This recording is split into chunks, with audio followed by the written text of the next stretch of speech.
Hola, muy buenos días a todas, a todos. Mi nombre es Genaro Ahumada, soy investigador de Causa en Común. Muchas gracias a quienes nos acompañan el día de hoy en este foro llamado Elecciones 2021, propuestas en materia de seguridad desde lo local. Como ustedes bien saben, el proceso electoral del pasado 6 de julio renovará a 15 de las 32 gubernaturas.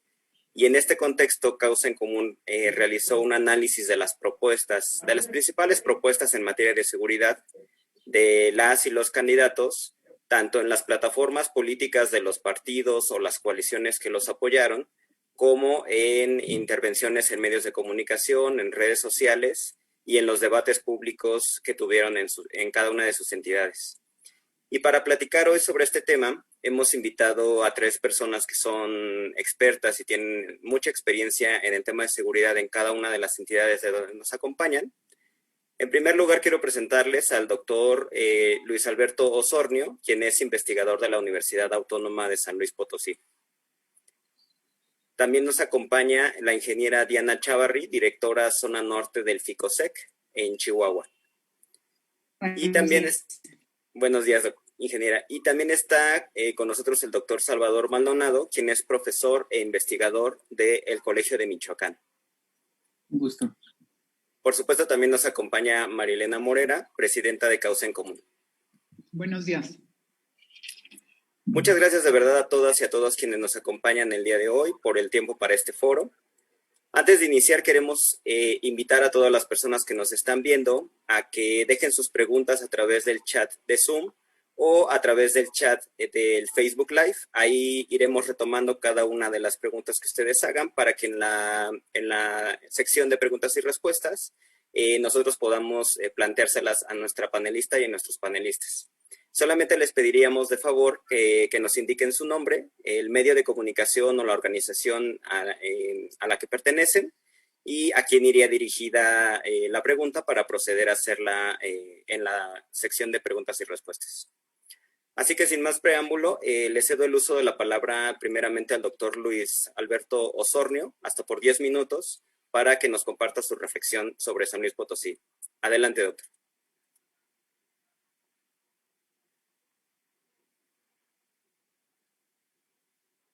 Está silenciado, doctor, su micrófono.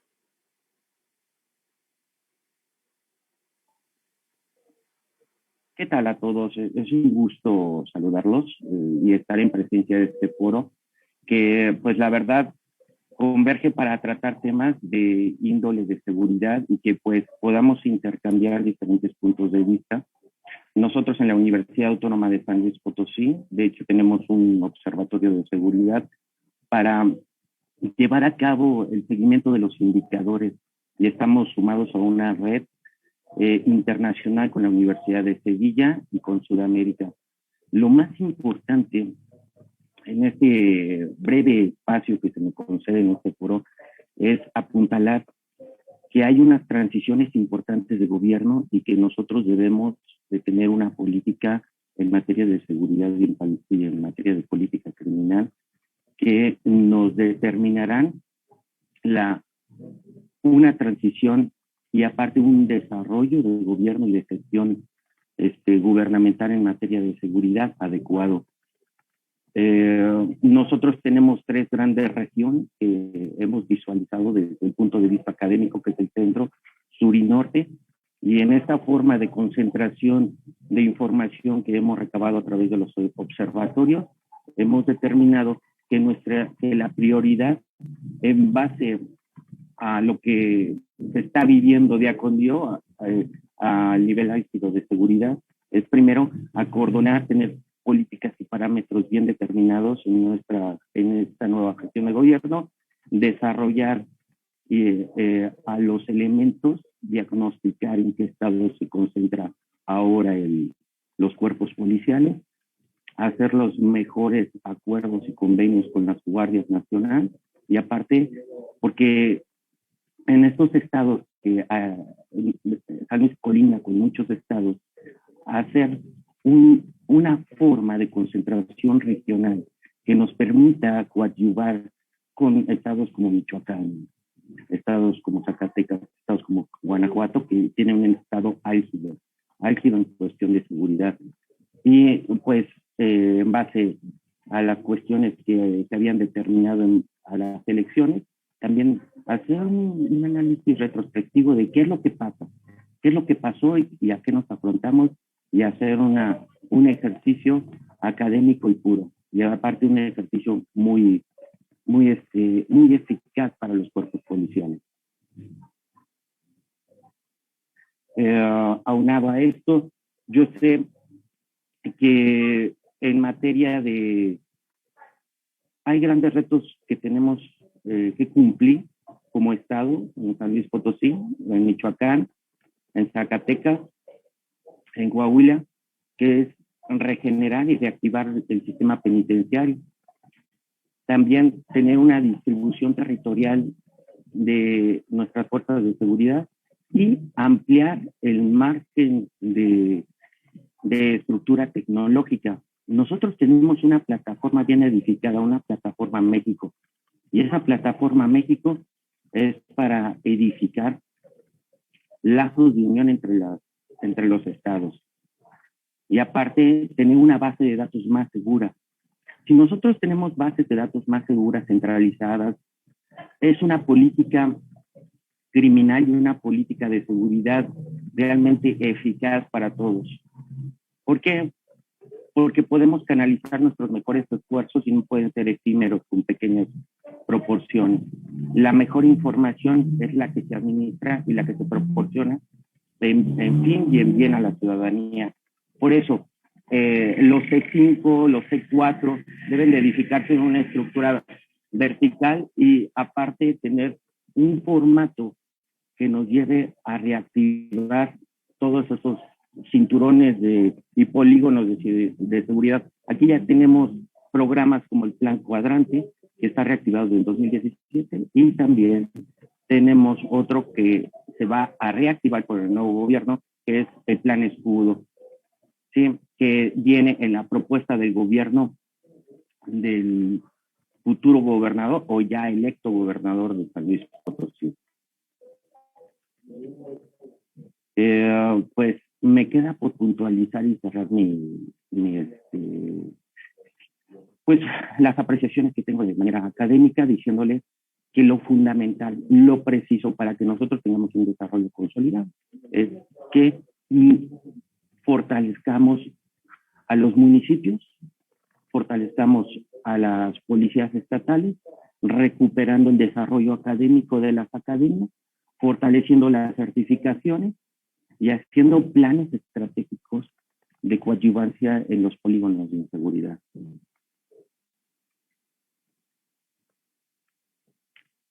Si algo podemos observar a partir de aquí, de asegurar estos polígonos, es que vamos a tener mejor geodésica, porque los planes poligonales geodésicos que se tienen por las ciudades son realmente importantes. ¿Por qué? Porque recuperamos espacios ya perdidos, como en el narcomenudeo. También tenemos que observar detalles como el pandillerismo, que ha crecido, pero también el índice de violencia, por ejemplo, delitos que están en el ENVIPE. Nosotros podemos verlos como lo que es el robo a transeúnte, robo a comercio, robo a casa habitación, que si no tienen una cifra negra porque no son denunciados, pues sí realmente muestran una llaga importantísima para la ciudadanía, y que realmente pues, la percepción ciudadana se refleja en esta situación, en el índice. Sí.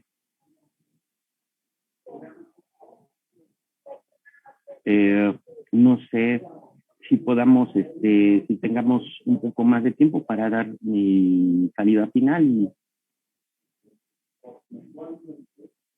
Un minuto y medio, doctor.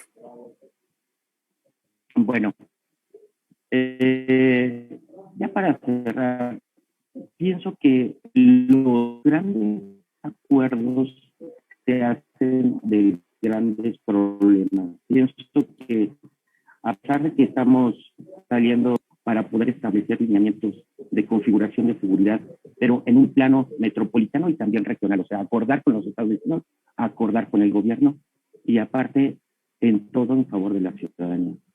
Eso sería de mi parte esa aportación. Muy bien, doctor. Muchísimas gracias por su aportación. Nos quedamos con las reflexiones que usted nos da sobre el fortalecimiento a nivel municipal, también sobre este plan escudo que efectivamente el candidato electo lo mencionó en muchas ocasiones en sus intervenciones, tanto en medios de comunicación como en el debate público que tuvieron allá en San Luis Potosí. Sin embargo, no nos quedaba muy claro a qué se refería este plan escudo. Entonces, a ver si más adelantito usted nos podría apoyar conociendo específicamente a qué se refiere este plan escudo. Gracias, doctor. Claro que sí. Ahora le cedo el uso de la palabra a la ingeniera Diana Elisa Chávarri. Ella es directora zona norte del FICOSEC en Chihuahua, quien nos va a compartir pues la experiencia y cómo se está viviendo el tema de la seguridad en Chihuahua y qué perspectivas hay para la transición en ese estado. Gracias.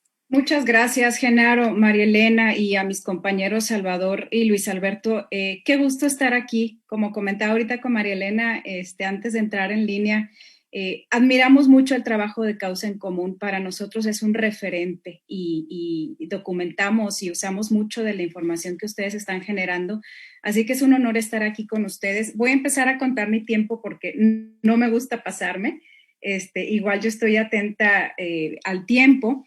Y bueno, quisiera un poco abordar la temática de este panel desde tres grandes vertientes. Voy a tratar de administrar bien mi tiempo. Por un lado es analizar de manera muy general las propuestas de campaña de Maru Campos que ganó.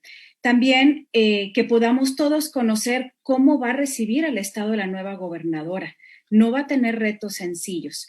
Y ya por último, comentar un poquito cuál es el trabajo que desde FICOSEC estamos haciendo junto o vamos a hacer junto con ella y estuvimos haciendo con los candidatos a la gobernatura en términos de propuestas desde la ciudadanía, ya con cierta experiencia por parte de FICOSEC.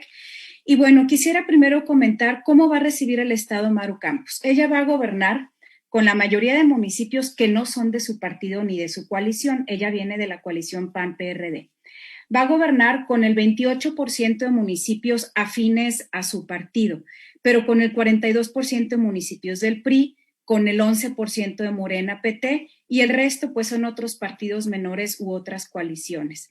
En sus promesas de campaña, las que fueron analizadas por ustedes por Causa en Común, Maru Campos ofrecía a la ciudadanía en materia de seguridad una mejor coordinación con municipios y con la federación que consideramos muy necesaria, mayor patrullaje, vigilancia policial, operativos contra la delincuencia, la plataforma Escudo Chihuahua, que es una plataforma de interconectividad, vigilancia, cámaras y demás, procesos de dignificación policial, mayor estado de fuerza, reingeniería de la Fiscalía General del Estado, reactivación económica para prevenir el delito, recuperación del tejido social, parques, canchas y alumbrado público. Nosotros consideramos que son propuestas, por supuesto que son válidas, es indebatible que son necesarias estas propuestas e implementarlas con toda la solidez posible. Sin embargo, en nuestro análisis general de las campañas, no nada más a la gubernatura, sino también a las alcaldías y algunas diputaciones, sí observamos un vacío de propuestas fundamentadas en diagnósticos y en un conocimiento fino del contexto. Y lo hablo de manera general. Nuestra lectura es que las propuestas de campaña fueron bastante superficiales, con poca profundización. Sí puedo comentar que observamos una apertura y una ganas de trabajar, vaya, con la sociedad civil para construir posterior a las elecciones una agenda mucho más detallada y mucho más amplia. Y ahí creo que es un compromiso que debemos nosotros aprovechar como sociedad civil, esta apertura de voluntad política de sentarse en mesas de trabajo, dedicarle el tiempo y las horas que sean necesarias con los expertos para construir juntos una agenda política sobre la seguridad y la justicia. Ahora quisiera comentar cómo va a recibir Maru Campos el Estado en términos de seguridad. Miren, es claro que en nuestra frontera en Ciudad Juárez se trafican armas, drogas, dinero y personas de manera masiva. Sin embargo, se cuenta con 0 carpetas de investigación abiertas por la Fiscalía General de la República por crimen organizado. Es increíble que no tengamos investigaciones abiertas. Es conocido también que en nuestra zona serrana se produce y se transporta droga y lo común son las desapariciones forzadas, desafortunadamente. La prevalencia en las adicciones en Ciudad Juárez, en general en el estado, es 4 veces mayor al promedio nacional y el estado cuenta con 0 camas públicas para la rehabilitación de usuarios que tienen algún consumo problemático de drogas. Veamos también, hay una sobresaturación de trabajo en las fiscalías especializadas también. En narcomenudeo únicamente les puedo dar un dato, que es la verdad el delito que ahorita más está generando los homicidios dolosos, lo relacionado con narcotráfico, narcomenudeo. Cada ministerio público tiene más de 500 carpetas sobre sus espaldas. Y tenemos más de 11,000 carpetas de investigación rezagadas, pendientes del dictamen pericial. Ahí en periciales también tenemos grandes retos. Y estamos desafortunadamente, bueno, la gobernadora va a recibir un estado en el que estamos en el top 5, en los primeros lugares del país, en delitos que son muy dolorosos. Homicidio doloso es uno de ellos. Desafortunadamente, otra vez estamos ocupando los primeros lugares del mundo. En narcomenudeo también, pero luego viene un paquete de delitos que, como comenté, son muy dolorosos, como trata de personas, abuso sexual, violación simple, hostigamiento sexual, abuso sexual, que también estamos en los primeros 5 lugares del país. Y estoy hablando de tasas, no necesariamente de incidencia. Y también estamos en el top 5 de delitos cometidos por servidores públicos. Nuestra lectura y la observación que hemos tenido en lo local es que ya hay una cooptación por parte del crimen organizado, prácticamente de todos los niveles del funcionariado que está relacionado con la seguridad y justicia.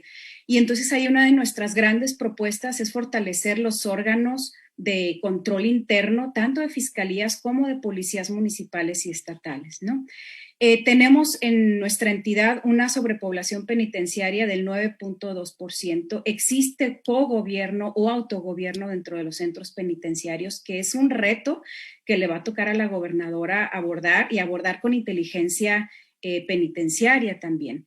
Desconfiamos en las autoridades, estamos en el 7º lugar nacional con mayor desconfianza en las autoridades, 9º lugar con congestión de sede ministerial, las atrocidades que ha documentado Causa en Común, creo que estamos en el 2º, en los primeros 5 lugares también, y son atrocidades que son una tragedia, así lo consideramos.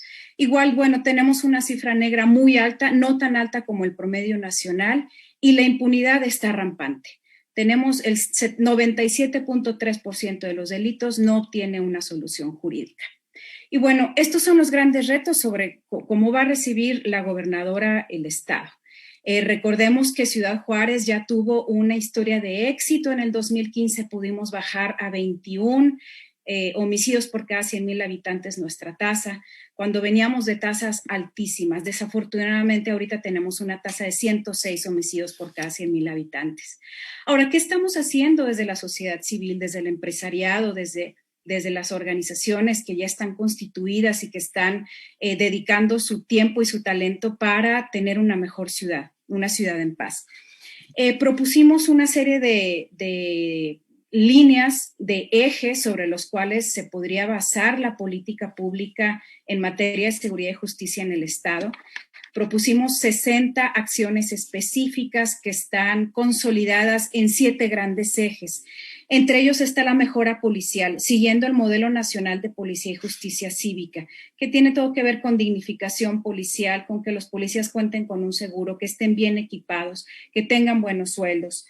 Otro gran eje es el de tecnologías e interoperabilidad. Es increíble que las instancias que están dedicadas a la prevención, procuración de justicia, incluso a la reinserción, no estén comunicadas entre sí, y eso obviamente eleva muchísimo la impunidad y hace inaccesible al ciudadano la impartición de justicia. Inteligencia y coordinación. creemos que es necesario fortalecer muchísimo una inteligencia muy bien hecha. Se dice que hay grupos de inteligencia, pero se necesitan también supervisar, se necesitan vigilar para que no entre el crimen organizado y coopte sus operaciones. En gobernanza participativa también tenemos un paquete de propuestas que es que se echa a andar el Consejo Estatal de Seguridad Pública. Es lo básico que cualquier estado, cualquier municipio tendría que echar a andar.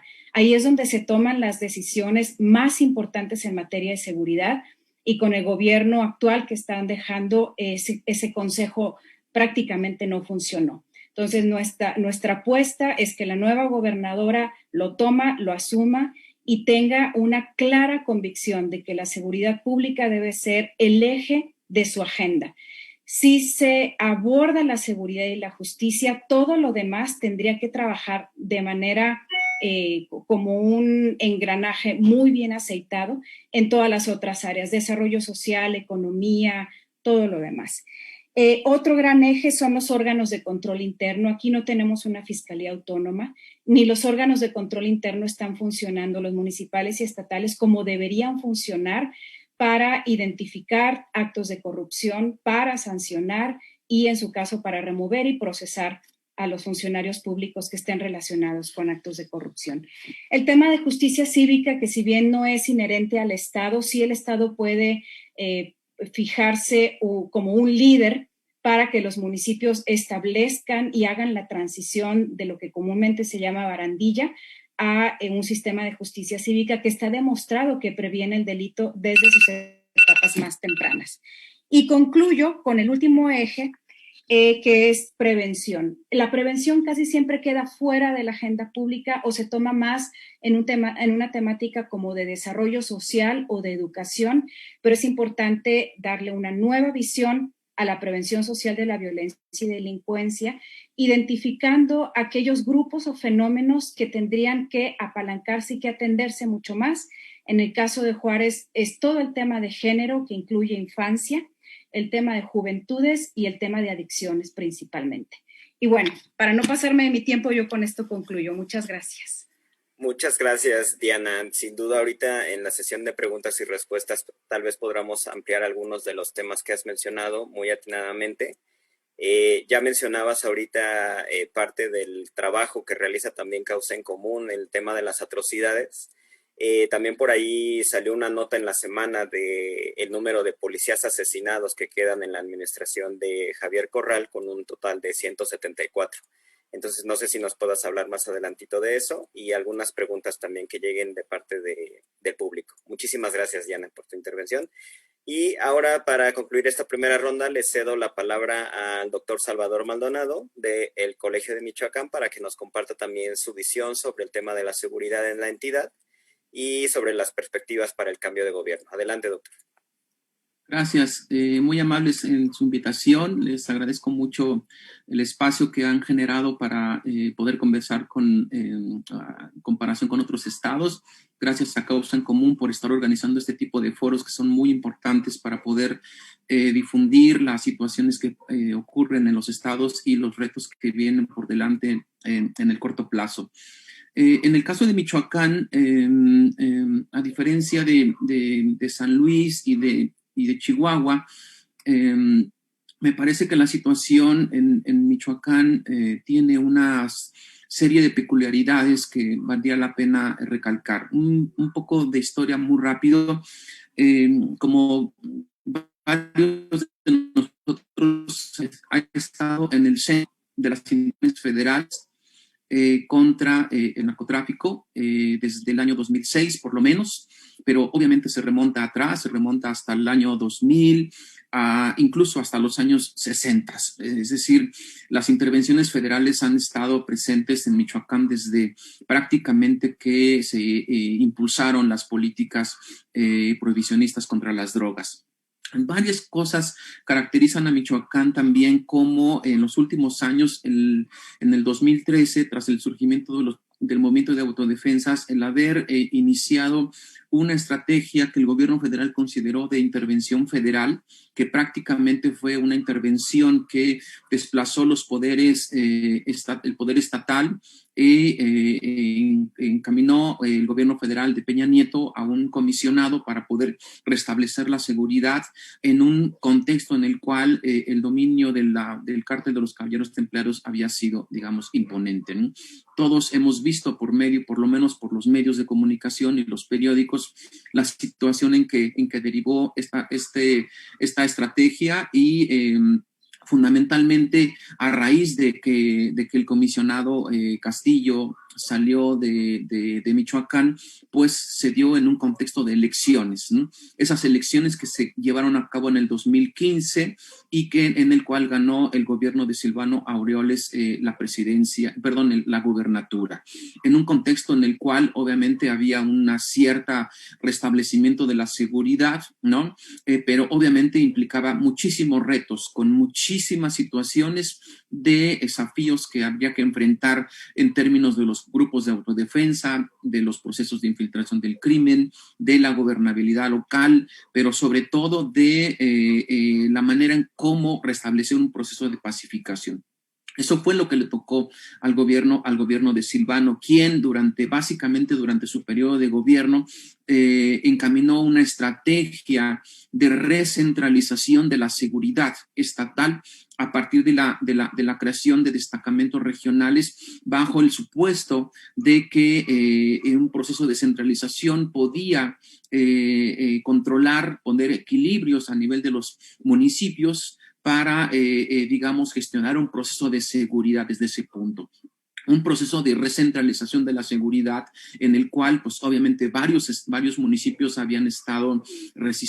fueron resistentes a este tipo de procesos, básicamente a través de lo que se le llamó el mando único, ¿no?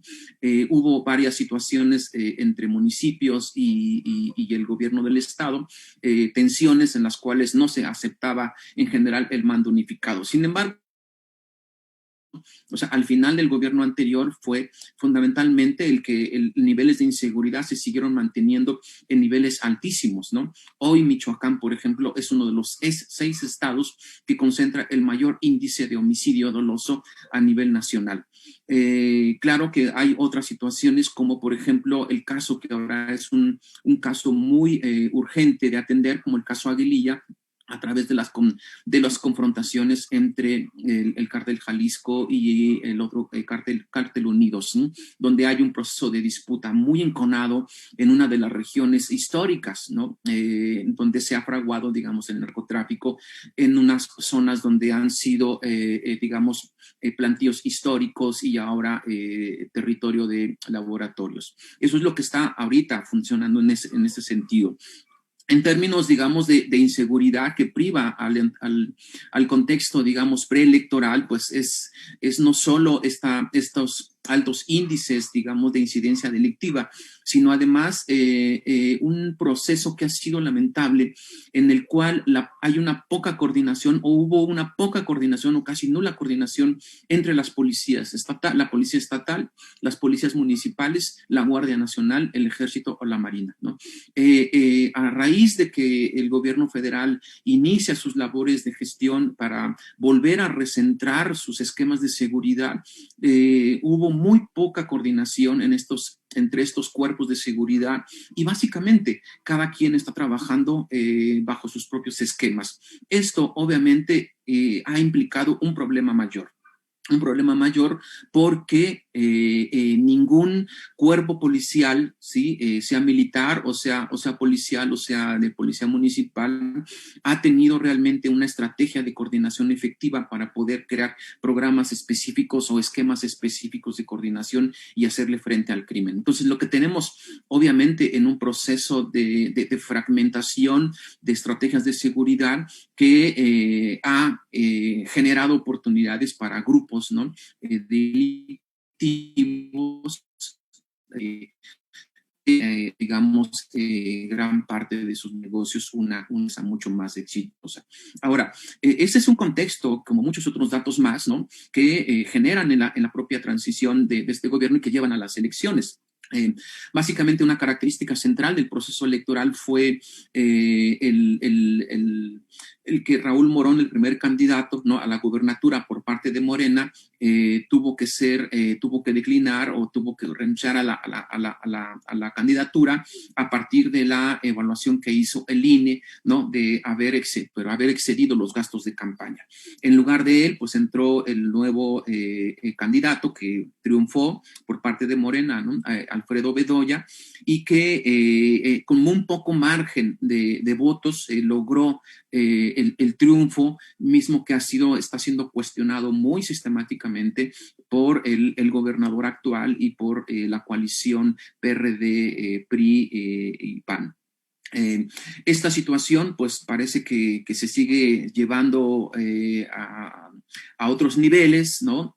Sin embargo, bueno, pues desde mi percepción es poco probable que va a cambiar esta decisión hasta que no lleguemos a entender a los tribunales, ¿no?, de justicia electoral. Entonces, este tipo de situación ha generado una nueva polarización social en el cual las atenciones, las emergencias locales pues siguen siendo, digamos, desatendidas, ¿no? Como caso Aguililla, el caso de la costa, de la frontera con Jalisco, los niveles de violencia siguen muy altos, ¿no? Tanto como los enfrentamientos como similitud con Chihuahua, ¿no? Los niveles de desaparición y los niveles, digamos, de violencia pues siguen siendo altísimos. Ahora, ¿cuáles son las principales propuestas que ha mencionado, digamos, el candidato Alfredo Bedoya, ¿no?, y que Causa en Común lo ha recopilado y ha sintetizado en un breve, digamos, esquema, ¿no? De todas la plataforma política que ellos están mencionando, pues hay varias cosas significativas que pueden resaltar y pueden resultar provechosas. Sin embargo, el problema es muy difícil de poderlo materializar en un contexto de esta polarización y de este gran, digamos, diversidad, ¿no?, de actores armados, tanto oficiales como civiles, en los cuales no hay nada de coordinación, ¿no? Una de las cosas que, por ejemplo, mencionan en la plataforma política es generar procesos de justicia transicional. Bueno, todo eso sería ideal, ¿no? Mencionan en la plataforma retomar la idea del indulto o la idea de la amnistía, pero pues como todos sabemos, a nivel nacional esto ha sido muy criticado, muy limitado, porque no hay un esquema realmente que alcance a tocar a los sectores más importantes que han sido injustamente encarcelados y que no han sido, digamos, sentenciados, o las sentencias han sido pospuestas durante más de 10 años, ¿no? Se habla de, como lo ha dicho Diana, ¿no?, de una serie de principios, de estrategias como eliminar el desempleo, como fortalecer la profesionalización de las policías, como establecer nuevos esquemas de coordinación, de seguridad, pero digamos, francamente, lo que encontramos en un contexto de Michoacán en donde han sido ensayadas casi todos los tipos de esquemas de colaboración, ¿sí? Y desde una intervención militar, digamos, frontal a nuevos esquemas de colaboración, todo esto sigue funcionando, sigue teniendo, digamos, los mismos resultados, es decir, resultados lamentables por la inseguridad que se sigue percibiendo. Entonces, estos esquemas de plataforma, en la plataforma política del candidato que ha obtenido el triunfo, que se le ha dado la constancia de mayoría, ¿no?, debería de refinarse una estrategia de seguridad que realmente pudiera tener un alcance muy local, ¿sí? Y muy local. Primero, yo diría, hay 3 puntos que se pueden trabajar y que estamos, digamos, dispuestos a trabajar con todo esto, en lo que son esquemas de seguridad muy localizados como unas estrategias de contención, ¿no?, de la inseguridad, que eso no requiere nada de ciencia, ¿no? Es decir, no requiere ninguna estrategia tan original como las que se han ensayado y las que se han puesto en las plataformas, ¿no?, que solo falta materializarlas, hacerlas realidad en una situación en la cual realmente todos los actores pudieran los políticos en materia de seguridad. Tenemos, por ejemplo, también un perfil de violencia en el cual hay una proliferación de grupos de civiles armados tratando de contener, de proteger sus comunidades, de afrontar el crimen, pero también afrontar las propias estrategias, ¿no?, del gobierno federal, ¿no?, que como en el caso de Aguililla, en el caso de Tepalcatepec y otros, son estrategias que parece que no están bien planificadas y que la población termina siendo la mayormente afectada. Todo esto son elementos que se pueden cambiar, ¿no?, y que se pueden seguir trabajando en un esquema que realmente pudiera generar mayor coordinación, mayor transparencia en las formas en las que se pretendería, digamos, restablecer la seguridad. Y una cuestión a largo plazo que me parece central y que yo creo que allí depende mucho del gobierno federal, ¿no?, que es el de restablecer una, digamos, política contra el crimen organizado en un contexto en el que ha habido un incremento del dominio de los territorios entre por lo menos dos grupos, ¿no?, dos grupos asociados al crimen. Sin embargo, todo esto va a ocurrir en un momento en el cual, ¿no?, el gobierno federal parece dar visos de dejar pasar la situación. Lo que hemos visto en la experiencia de Michoacán, como en otros estados y a nivel nacional, es que el ejército, la marina o otros cuerpos oficiales, ¿no?, policiales o militares, ¿no?, no están respondiendo a las exigencias que realmente tienen la necesidad de restablecer la seguridad. Tenemos el caso, por ejemplo, de Guanajuato. Llevamos 2 años, por lo menos, ¿no?, desde que inició todo el problema, por ejemplo, del huachicoleo en Guanajuato, y la inseguridad sigue en los mismos o en los peores niveles. Creo que eso es lo que hay que cuestionar en políticas de seguridad federal a los cuales los gobiernos estatales quieren afiliarse, quieren alinear sus esquemas de seguridad, pero cuando a nivel federal sí hay muy poca congruencia con estos esquemas de restablecer la seguridad, pues eso avisora una situación, digamos, por lo menos difícil de poder remontar nuestros grandes problemas, ¿no? Termino diciendo, no sé cuántos minutos me faltan, Género, termino señalando... Medio minuto, doctor, nada más para señalando qué hacemos. Nosotros hemos trabajado en 2 proyectos muy importantes con gente de profesores que han tenido experiencias a nivel nacional e internacional para tratar de mejorar esquemas de seguridad. Un proyecto que iniciamos en el 2017, financiado por una universidad del Reino Unido, en donde lamentablemente el CONACYT no cooperó en su parte, a pesar de que un proyecto importante que habían aprobado. Y hoy estamos trabajando en otro proyecto que se llama explorando el mejoramiento de esquemas de colaboración en materia de seguridad en 5 ciudades. Una ciudad de Guadalajara, 2 ciudades de Michoacán y una ciudad de Jalapa, perdón, 4 Este proyecto de colaboración es un proyecto que estamos buscando trabajar en cómo mejorar esquemas de colaboración de seguridad entre Estado, comunidades, sociedad civil y academia.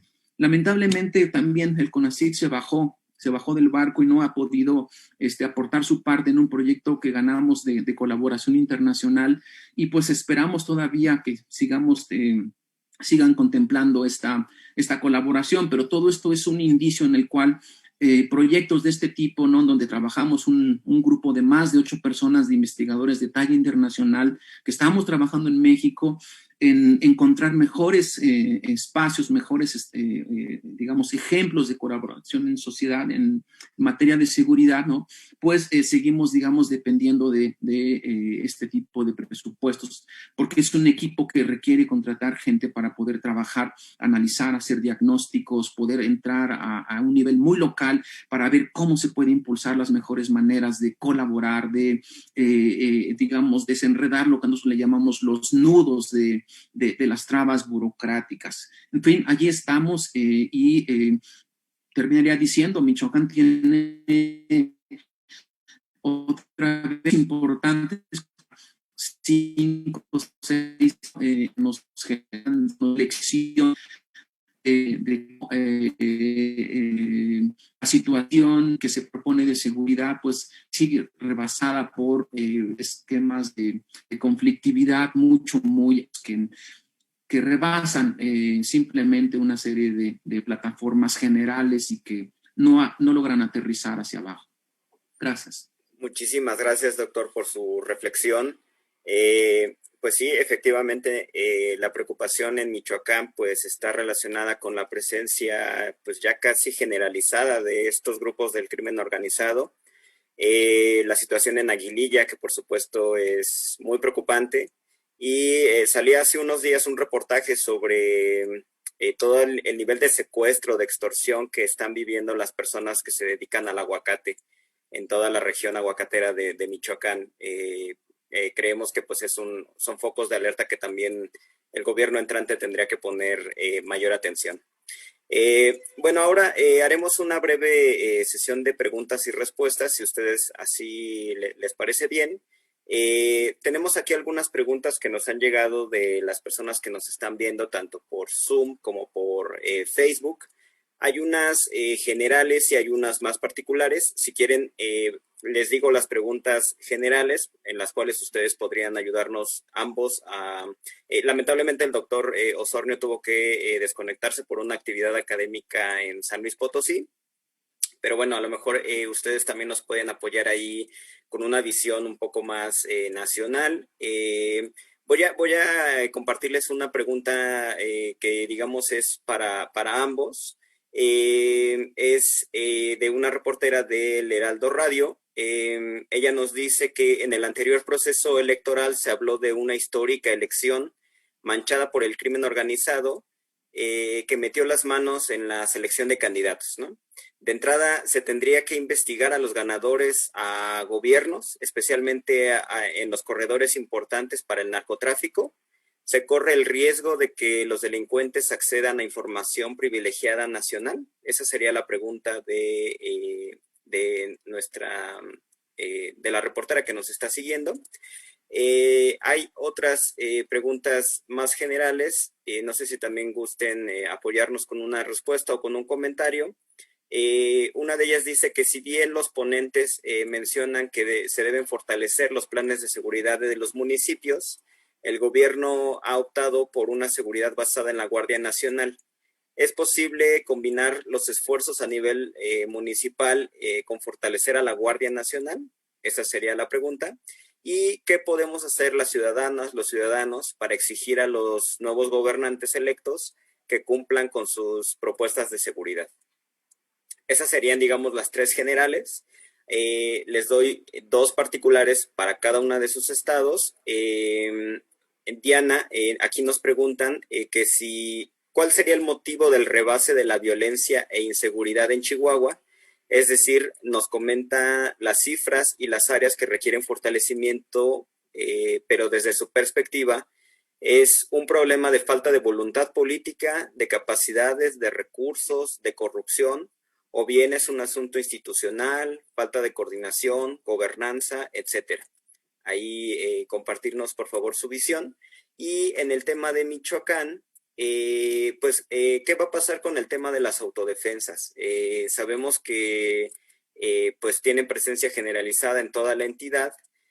¿Hay alguna forma de evitar que la población se organice o ya es un mecanismo socialmente aceptado para buscar seguridad, precisamente como usted lo comentaba, doctor, en estas zonas más focalizadas, donde la presencia del crimen pues prácticamente ha hecho que mucha gente se desplace de sus zonas de origen, como en el caso de Aguililla? ¿Cuál es su opinión o su perspectiva sobre el tema de las autodefensas en Michoacán? Tenemos alrededor de 10 minutos para dar respuesta a estas preguntas. Si quieren, en cuanto nos acerquemos, yo les indico para después concluir. Gracias. Adelante, no sé si quieras empezar, Diana. Gracias. Pues la verdad que son muy buenas preguntas. Quisiera empezar primero por la que comenta nuestra compañera Luna. Y miren, recientemente Teleconsultores, probablemente ya muchos leyeron ese informe, es sobre la violencia electoral que hemos vivido en estos comicios. No ha tenido precedentes en la historia reciente del país. Este informe comenta que se registraron al menos 1,066 agresiones en contra de personas políticas de las cuales 102 fueron víctimas de homicidio doloso, 36 de ellas aspirantes y candidatos a cargos de elección. Y un dato muy curioso, no curioso, un dato alarmante, es que la violencia se extendió a los 32 estados de la República y abarcó 570 municipios. Creo que 29 o 30 capitales fueron afectadas con este fenómeno. En nuestra opinión, por supuesto que se debe investigar y no investigar a la ligera, porque podrían haber, sí, lo más fácil es decir, es que estaban vinculados al crimen organizado y por eso es que sufrieron estos ataques u homicidios. Pero tendríamos que ser mucho más analíticos y suspicaces para tener líneas de investigación también, por supuesto, la autoridad, para ver si no fueron ataques más bien políticos o electorales para impedir que algunos candidatos o algunos partidos ocuparan los puestos de elección popular. Esa es nuestra lectura. Ahora, sobre las otras preguntas que hacen, la que nos hacen de manera específica para nosotros sobre el rebase de la violencia en nuestro estado, yo creo que lo entendemos nosotros como un problema multicausal, muy complejo, al que no podríamos atribuírselo únicamente a algún fenómeno aislado o alguna causa específica. Creemos nosotros que se han conjuntado, ahora sí que en modo, tiempo y lugar, varias situaciones que están favoreciendo la violencia. No hay una contención de la misma, sino parecería que se están favoreciendo, sobre todo, ¿por qué lo comento? Porque parecería que se permite o que no se está castigando y no se está investigando los funcionarios públicos que están relacionados con grupos delictivos y que están operando desde adentro de las corporaciones. No hay nada más peligroso en nuestro país y en una policía o en una fiscalía que se tenga ahora sí que a un criminal con uniforme, portando placa, portando policía. Por otro lado, creo que hemos abandonado también las políticas de prevención bien fundamentadas, con suficiente capacidad de atención a aquellos grupos que están en situación de riesgo o vulnerabilidad también. Consideramos también que los altos índices de impunidad, lo que le comunican al crimen, independientemente del nivel, puede ser desde una persona que está cometiendo delitos patrimoniales hasta alguien que sí está involucrado en el crimen organizado, que lo puede hacer, que está permitido, porque la probabilidad de que lo puedan investigar, de que lo puedan procesar y de que lo puedan sentenciar es muy, muy baja. También tendríamos que voltear a ver a las policías estatales y a las policías municipales. Y lo ligo un poquito con la otra pregunta que comentaban, si es posible que se trabaje en colaboración con la Guardia Nacional. Por supuesto que sí. Así está diseñado nuestro Sistema Nacional de Seguridad Pública para que trabajen en coordinación todas las instancias de prevención y procuración y administración de justicia, pero en la práctica no sucede. Y se requiere, por supuesto, que muchísima voluntad política, independientemente del partido que esté pintando en el estado, en el municipio o de las filias políticas, se tendría que pactar entre los tres niveles de gobierno y los tres poderes que el asunto de seguridad y justicia tiene que ponerse en una ruta totalmente ajena a lo político partidista. Entonces sí, creo que este despliegue de violencia y estos índices que están tan preocupantes en nuestro estado tiene mucho que ver con distintos factores. Quizás se me esté pasando varios, porque sí, nuestra lectura es que es un problema muy complejo que viene de causas muy diversas. Muchas de ellas tienen arraigo desde hace muchísimos años y otras que son más fácilmente abordables. El tema de las policías municipales, de las policías estatales, en las que el titular puede marcar la línea de no se van a permitir abusos policiales, no se va a permitir que las policías se involucren en actos de decomisos no reportados o de actos de corrupción. Una vez que desde el titular se da esa línea, es mucho más fácil que la tropa se pueda alinear. Entonces, sí creemos que hay diferentes niveles de causalidades, diferentes niveles también de soluciones, unas muy inmediatas, otras a mediano, a largo plazo, unas más sencillas y otras muchísimo más complejas. Entonces, no sé ¿Qué otra pregunta se me pasó a abordar, Genaro? No, creo que están respondidas todas, Diana. Damos, si quieres, la palabra al doctor Maldonado para que también nos dé sus comentarios. Doctor, amanecimos hoy con la noticia de que el gobernador Silvano Aureoles había venido a Palacio Nacional para entrevistarse con el presidente López Obrador sobre el tema de hay una presunta relación del candidato electo con el crimen organizado, que creo que se relaciona con la primera pregunta que nos planteaba la reportera. ¿Cuál es su opinión, cuál es su visión sobre este tema? Y bueno, pues también las preguntas particulares que se le plantearon. Adelante, doctor. Sí, un breve comentario sobre las supuestas, digamos, incriminaciones, ¿no? del crimen y su participación en las elecciones. No sé cuáles sean, obviamente, las pruebas ni cuáles son las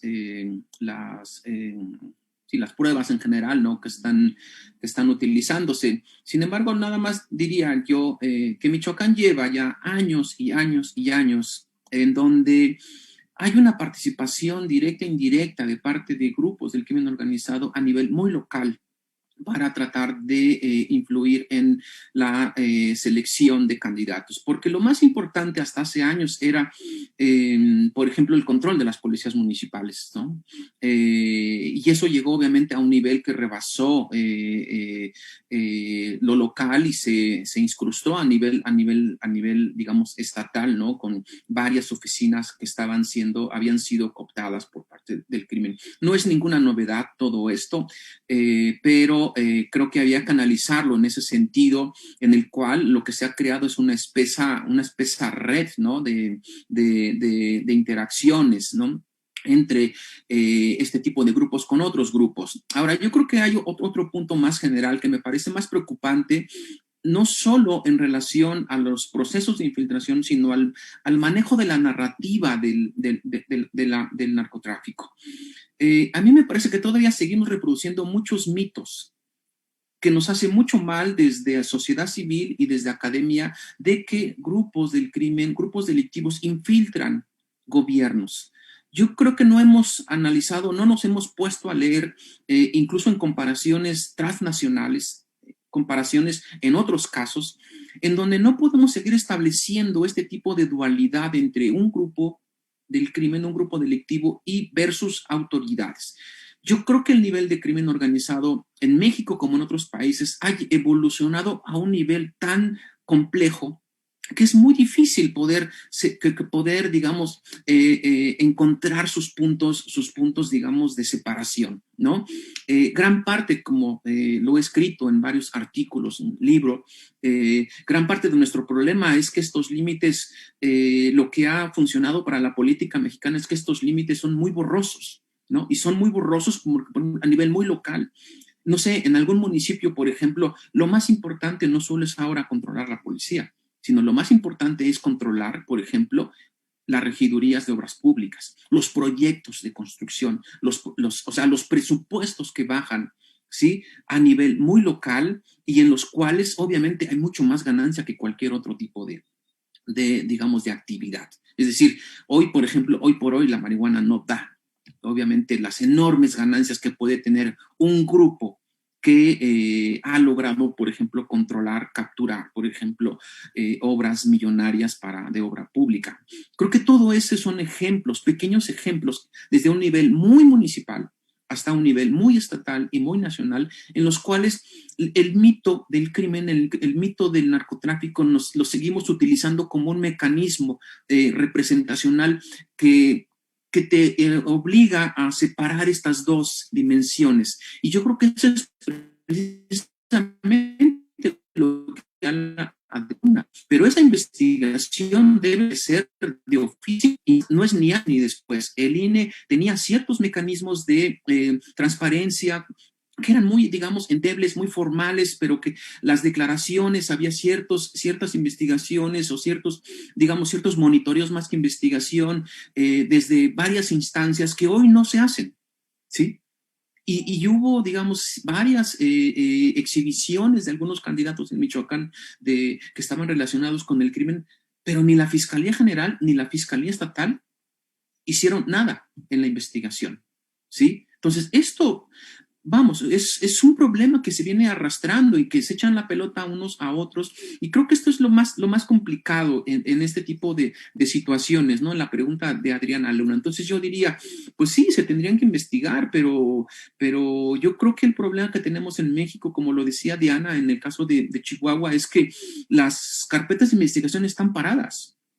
Y no hay investigaciones de oficio que realmente apuntalen, ¿no?, este tipo de situaciones. ¿Por qué?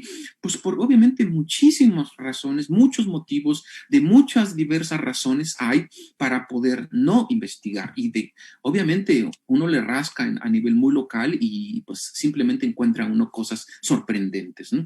La última situación, no sé cómo antes de tiempo, Genaro, diría yo muy rápido, ¿qué pasa con las autodefensas? Tenemos, además de eso, un problema que no tienen otros estados, por ejemplo, quizás Veracruz, algunas regiones, quizás en el norte, ¿no?, de grupos de autodefensa. Tenemos una diversidad de grupos de autodefensa, pero otra vez, no es el estereotipo de la autodefensa que nos quedamos con la del 2014, por ejemplo.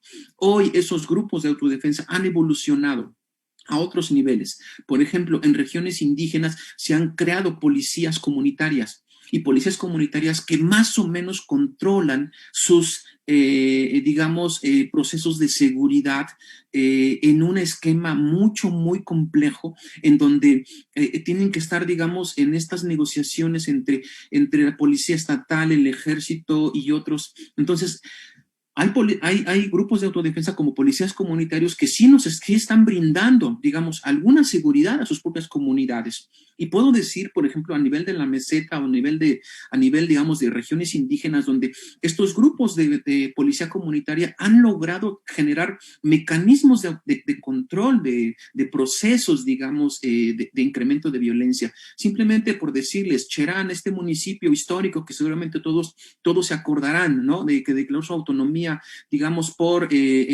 haber obtenido una controversia constitucional. Bueno, hoy ese municipio solo tiene, por ejemplo, reporta en algunos meses un delito al mes, ¿sí? O sea, es realmente espectacular, ¿no?, cómo se logra un control. Eso no significa que no haya otro tipo de delitos, ¿no? Pero por lo menos en términos de incidencia delictiva, de homicidio doloso, esas comunidades están generando sus propios mecanismos de, digamos, de contención de su propia conflictividad.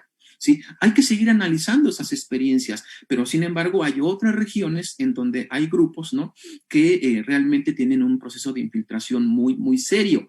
Pero creo que el mayor reto, o uno de los retos que yo diría al gobierno estatal, es trazar estos esquemas de colaboración de seguridad.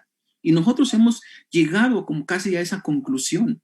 O sea, no hay otra manera de poder restablecer un esquema de seguridad si no es a partir de pesos y contrapesos entre una diversidad de actores en un marco de estrategias que sean transparentes y que realmente tengan resultados. No vamos a inventar o crear, digamos, descubrir el hilo negro en materia de seguridad cuando tenemos todos los insumos. El problema Muchísimas es que gracias y estamos al pendiente. se están destinados para un nivel de fragmentación. O sea, se crean instrumentos, estrategias, cuerpos, pero todo eso tiene una capacidad, grupos y actores, líderes, para poder fragmentar esos esquemas de seguridad, precisamente para romper digamos, mecanismos de transparencia, de rendición de cuentas. Y yo creo que es ahí donde habría que ir trabajando, que es donde estamos tratando de aportar un granito de arena. Perdón por el tiempo. Muy bien, doctor. No, al contrario, muchísimas gracias. Diana, solamente querías aportar brevemente 2 puntos más que quieres abordar. Sí, Genaro, muy rápido. Habías comentado hace un ratito, me provocaste así como que con una pregunta que ya tenemos la respuesta. Tenemos un observatorio, un talento muy especializado aquí en FICOSEC. Me acaban de comentaste sobre policías asesinados en lo que vale del año. También es otra tragedia. Miren, llevamos 201 policías asesinados en el país. O sea, cada día en promedio nos están matando a 1.14 policías. Los estados que más policías asesinados tienen son Guanajuato, en primer lugar, en segundo lugar Estado de México, luego Chihuahua, luego Zacatecas y luego Veracruz. Es información de ustedes de Causa en Común. ¿Qué pasa aquí en Ciudad Juárez, en nuestra entidad? Nosotros, por supuesto que no podemos asegurar por qué los están matando, pero suponemos que puede ser al menos por 2 razones, y a lo mejor estoy siendo muy atrevida en comentarlo porque no tenemos acceso a las líneas de investigación, pero probablemente es por una venganza de quizás algunos grupos organizados que les están pegando con decomisos, se les están pegando con inteligencia, o probablemente es porque estén relacionados con ellos y hayan ahí algunas disputas. Les digo, es muy aventurado poderlo comentar porque no tenemos sustento, pero es una lectura muy ligera que tenemos. Y hay otra pregunta, no recuerdo quién la hizo, pero se me hace una pregunta fundamental. ¿Qué podemos hacer los ciudadanos de a pie que no tenemos quizás el privilegio o la fortuna de poder servir en un FICOSEC, en una universidad, en una organización que se dedica a estos temas? ¿Qué sí podemos hacer los ciudadanos?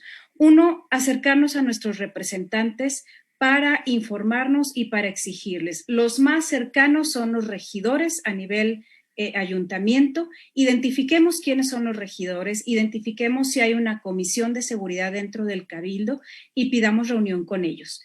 Pidamos reunión con el secretario, pidamos reunión con el director de policía, con el alcalde si es posible y se tiene acceso a ellos, o que los propios regidores puedan gestionar esa reunión. Diputados locales también, casi todos sabemos quién conoce a cierto diputado, igual ellos están obligados a escuchar a la ciudadanía y a proveer información. Usemos también las plataformas de transparencia, estemos enterados de cuál es la situación de seguridad de nuestra localidad. Aprendamos a usar la plataforma de transparencia o preguntemos directamente a nuestros representantes o acerquémonos también a organizaciones, a observatorios ciudadanos, que hay una red nacional de observatorios ciudadanos que están constantemente produciendo, analizando y curando información en materia de seguridad y justicia. Organicémonos como vecinos también, hagamos nuestros comités de vecinos y citemos al jefe de distrito policial más cercano y platiquemos con ellos, generemos un chat de WhatsApp donde se puedan reportar algunos actos delictivos que pueden prevenir incluso que se cometan más actos delictivos. Y por supuesto la denuncia. Ya vimos ahorita los datos, no confiamos en la autoridad, sabemos que podríamos estar perdiendo el tiempo cuando vamos a la fiscalía y denunciamos, pero exigimos también nuevos mecanismos o mecanismos más sencillos para la toma de denuncia, que se puedan tomar desde un teléfono celular como ya tiene quizás Nuevo León en su fiscalía virtual. Abres el chat, abres una página web, se te presenta en vivo, así como estamos ahorita, un ministerio público y en 10 minutos ya te tomó la denuncia y puedes seguir tu caso con la clave de tu carpeta de investigación. Es decir, podemos innovar. Sí, de pronto creo que como ciudadanos nos frustramos mucho porque no sabemos qué hacer. Estamos constantemente bombardeados sobre información, sobre delitos, sobre impunidad, pero creo que si nos activamos cada uno de nosotros de manera organizada, informándonos, exigiendo y participando, México podría ser otro, poco a poco desde lo local y por supuesto se requiere muchísima voluntad política, pero también mucha voluntad ciudadana. Con esto termino, Genaro, gracias. Muchísimas gracias, Diana. Doctor Maldonado, muchísimas gracias por sus intervenciones, sus respuestas. Pues ya para concluir le voy a ceder el uso de la palabra a María Elena Morera, quien nos va a dar pues su reflexión final y los comentarios y análisis sobre todo esto que se ha comentado. No sin antes agradecer, por supuesto, a todas las personas que nos siguieron a través de Facebook Live y a través de Zoom. Muchísimas gracias. Este foro va a quedar colgado también en nuestro canal de YouTube, así que si no lo pudieron ver, pues seguramente lo pueden retomar en días posteriores. Así que muchas gracias, Diana, muchas gracias, doctor Maldonado, y te cedo la palabra a María Elena. Muchísimas gracias. Muchas gracias, Genaro. Bueno, pues muy buenos días a todas y a todos. Muchas gracias a las personas que nos siguieron a través del Zoom y de Facebook. Y como ya decía Genaro, pues se va a quedar colgado para que ustedes lo puedan ver en otro momento si ahora no tuvieron la oportunidad. Agradezco mucho la participación de nuestros panelistas de hoy, a Diana, a Salvador y a Luis Alberto. Muchas gracias por compartir sus reflexiones y por compartir con todas y todos nosotros su visión del tema de seguridad desde la propia realidad que viven las entidades de donde nos acompañan. Es importante recordar que de acuerdo al artículo 2 de la Ley General del Sistema Nacional de Seguridad Pública, la seguridad es una función a cargo de la Federación, de las entidades federativas y de los municipios, que tiene como finalidad salvaguardar la integridad y los derechos de las personas, así como preservar las libertades, el orden y la paz. Por eso es que es muy importante lo que ya decía Diana, que se tienen que coordinar por fuera de todos los pleitos políticos. La seguridad no debe de estar en los pleitos políticos, debe de estar enfocada en qué necesitamos los ciudadanos. En las elecciones de este 6 de junio fue una oportunidad para replantear lo que han hecho los gobiernos para combatir el crimen y brindar seguridad a la población, y que no ha dado resultados, o por lo menos no los esperados. Sin embargo, en el pasado proceso electoral, en las 15 entidades donde se eligieron nuevos gobernadores o gobernadoras, las propuestas expresadas por los candidatos electos a través de los medios de comunicación, en debates y en plataformas públicas, no generan la certeza de que estamos frente a un verdadero cambio de rumbo en materia de seguridad a nivel local. Como ya lo decía Salvador, más que propuestas, hemos tenido un clima de polarización con propuestas poco claras, y a nivel federal además hay muchos cuestionamientos que hacerles y una falta de apoyo, por supuesto, a la sociedad civil. Desde Causa en Común hemos dado seguimiento mes a mes a los datos que publica el Secretariado Ejecutivo del Sistema Nacional de Seguridad Pública. Y además, como ustedes saben, hacemos un informe sobre las atrocidades que ocurren en el país. Es evidente la realidad que tenemos. Los índices de violencia no bajan y la crueldad con la que se ejerce solamente sube. Y en muchos casos, ya sea en algunos delitos o por algunas regiones, las cosas empeoran rápidamente.